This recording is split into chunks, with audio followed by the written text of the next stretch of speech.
Welcome to Beyond Business, the show where we look at the latest trends in the global economy. Today we're honing in on the business of mental health.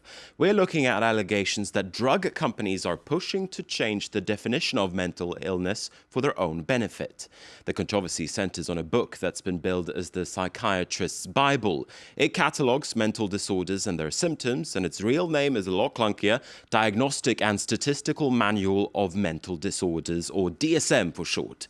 Last year, the fifth version of the book came out, unleashing a storm of criticism. Some accused its authors of bowing to the lobbying of the pharmaceutical industry to sell more drugs. The critics say normal human behavior may be classed as mental illness. Claire Murphy has more.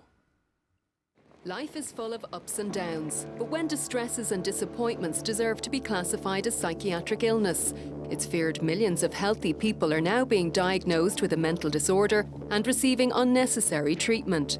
Many blame the US Bible of Psychiatry, or the Diagnostic and Statistical Manual of Mental Disorders. Its fifth edition, published last May, lists a fourfold increase in the number of possible diagnoses since it was first released in 1952. This disturbs many, including this Paris-based practitioner who has set up an association to highlight the book's excessive approach. Take mourning. If after 15 days anyone who has lost a loved one continues to be sad, cheerless, with sleeping problems, dark thoughts, and lack of drive or energy, what would you say? Well, it's normal grief after 15 days. But for DSM-5, it's not normal mourning. It's a major depressive episode. So it's possible to prescribe psychotropic drugs, particularly antidepressants. Joint British-German research shows 10% of middle-aged Europeans took antidepressants over the course of 2010. But why do such numbers require a pill to cope with life, or find they need drugs to create a chemical happiness? The norms in psychiatry are a colossal economic issue. If you change the thresholds for inclusion, you include hundreds of thousands more people in the pathology. And so you create many more clients for the pharmaceutical industry. Other professionals also warn that everyday problems are being increasingly labelled as mental illness. They say the trend could have shocking implications for individuals and for society, as drug companies reap multi-billion-dollar profits. Part of the problem of diagnostic inflation is that the definitions in the manual are too loose. But it's not just how the manual's written, it's how it's actually used.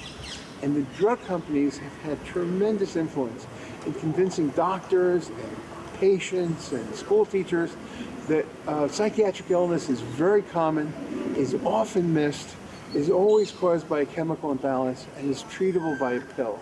A 2012 study published in the PLOS Medicine Journal urged reform, highlighting that the DSM-5 panel of experts were not free of conflicts of interest with the pharmaceutical industry. Psychiatrist Alan Francis, who led the drafting of DSM-4, accuses the American Psychiatric Association, which is behind the publication, of churning it out far too quickly. He claims the new expanded version ensures a lucrative stream of income for the organisation. The DSM-5 is an enormously profitable publishing asset for the American Psychiatric Association. It's a bestseller every single year all around the world. The result of this financial conflict of interest for the American Psychiatric Association is a manual that's changed too frequently. But some practitioners come to the defence of DSM-5. They believe the manual provides a useful tool for explaining complicated human behaviour, while respecting the boundary of what is considered normal.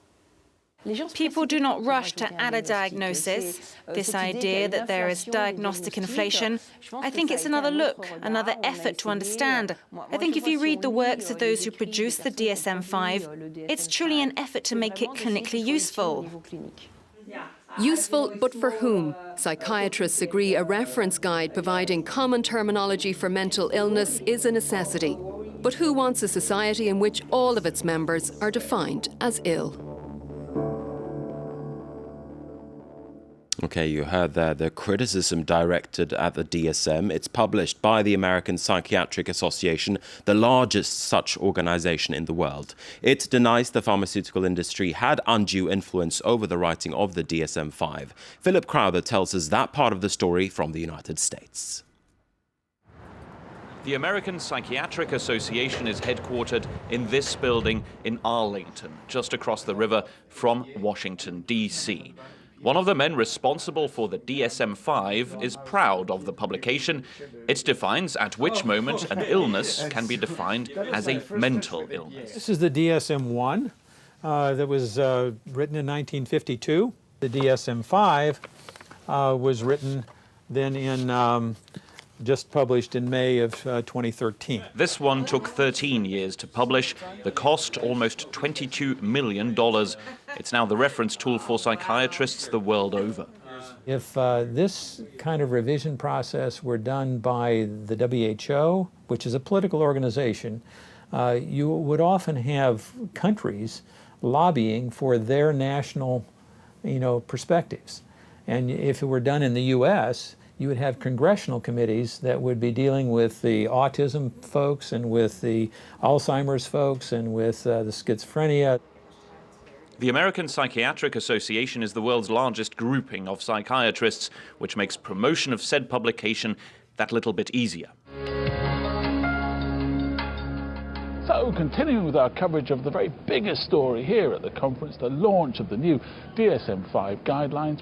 There were lots of controversies, and to start off with, there was a major concern about whether the DSM would in some way be influenced by the pharmaceutical industry. Members could not receive more than $10,000 per year from all pharmaceutical companies. Psychiatry might not be considered an exact science, but researchers on this manual will agree that exact definitions are needed.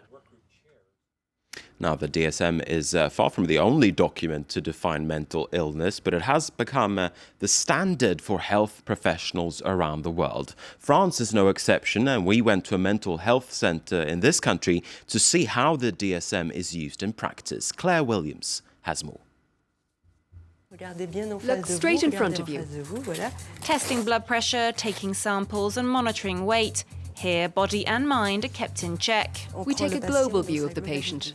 Emmanuelle does not work in a psychiatric hospital. She's a nurse in a mental health centre. It opened in 2007 and is part of a foundation that brings together 34 centres within the auspices of French teaching hospitals. The foundation deals mostly with patients suffering schizophrenia, bipolar disorder and depression, as well as severe forms of autism. L'objet, c'est de prévenir. The goal is prevention, putting in place treatment adapted to dealing with mental health illnesses and associated somatic diseases. The foundation also carries out research. Patients are part of a database that groups more than 3,000 different mental health criteria. The goal is to improve diagnosis, but still using the DSM-5 to classify symptoms. The real question surrounding the DSM is clearly not over-medicalization or proliferation of psychiatric diagnoses. We don't invent illnesses for patients who are not actually ill. The question is about trying to find a patient's problem when they're suffering and need care. Patients need care, doctors need classification. Between the two, for some, the DSM fits the bill in psychiatric diagnosis and care.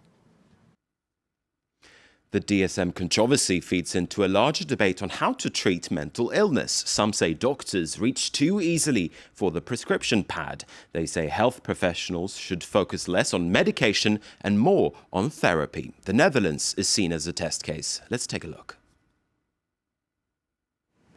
The statistic is alarming. Between 1994 and 2009, antidepressant use rose by an average of almost 20% in Europe.